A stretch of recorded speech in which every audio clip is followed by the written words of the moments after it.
شرکت بیمه حکمت از بدو تأسیس با همت شبانه روزی کارکنان متخصص خود و با هدف خدمتگزاری صادقانه و بی‌منت به آحاد جامعه به ویژه ارتشیان غیور ایران اسلامی توانسته تاکنون اقدامات مؤثر و مفیدی را در صنعت بیمه به ثمر نشاند.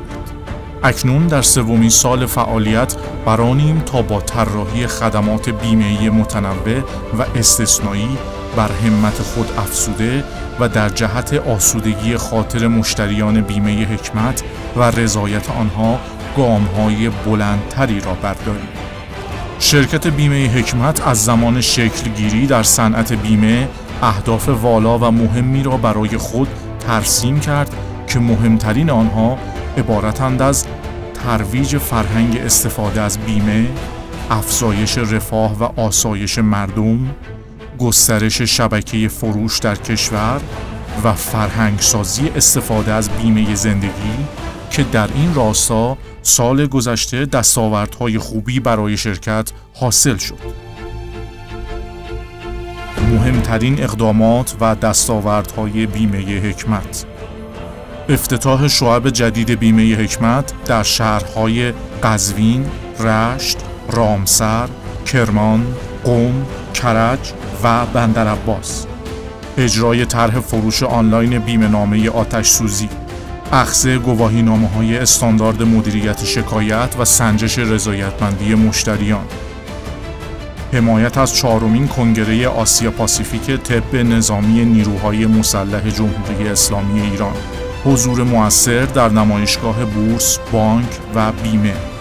حضور فعال در 18مین نمایشگاه بین‌المللی صنعت. برگزاری نشست‌ها و همایش‌های آموزشی تخصصی بیمه‌های زندگی. حمایت از همایش آموزش گام نخست ایمنی در دانشگاه علوم دریایی امام خمینی رحمت الله علیه نوشهر. حمایت از مراسم افتتاح دانشکده دندانپزشکی ارتش جمهوری اسلامی ایران. حمایت از 5مین همایش فرهنگ سلامت از منظر قرآن و حدیث دانشگاه علوم پزشکی آجا. اجرای کمپین بیمه زندگی حکمت در سراسر کشور با نصب بنرهای تبلیغاتی در سطح شهرها و راه‌اندازی صفحه فضای مجازی. رونمایی از نسخه اولیه استارتاپ فروش الکترونیکی در 25مین همایش ملی بیمه و توسعه. حمایت از 5مین کنگره ملی سربازان صلح. برگزاری مسابقات بیمه‌ای برای عموم مردم در فضای مجازی. ارسال محموله کمک رسانی به مردم سیل‌زده شهرهای پل‌دختر و محمولان. برگزاری 2مین سمینار رابطین و نمایندگان یگانهای ارتش جمهوری اسلامی ایران با هدف آموزش بیمه‌های زندگی و سرمایه‌گذاری. گسترش شبکه فروش و افزایش نمایندگان در سراسر کشور. راه‌اندازی سیستم ثبت درخواست بیمه عمر و سرمایه‌گذاری در سایت شرکت.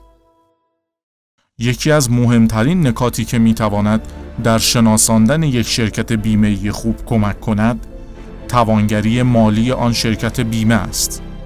توانگری مالی در واقع توان انجام تعهدات مالی شرکت میباشد و هرچه این توان مالی بیشتر باشد، شرکت در جایگاه بهتری قرار خواهد گرفت.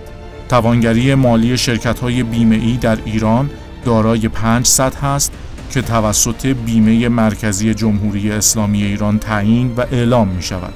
شرکت‌هایی که در سطح 1 قرار دارند از نظر توانگری مالی عالی هستند، چرا که پرداخت و تأمین مطالبات مردم در آنها بدون وقفه و با امنیت کامل انجام خواهد شد. بر این اساس شرکت بیمه حکمت به لحاظ پشتوانه خوب مالی و اعتبار سهامدارانش توانست در مدت زمان کوتاه از تأسیس تا سال 97 سطح یک توانگری مالی بیمه مرکزی را از آن خود نماید که این منصب نشان از عملکرد درست در انجام تعهدات می باشد.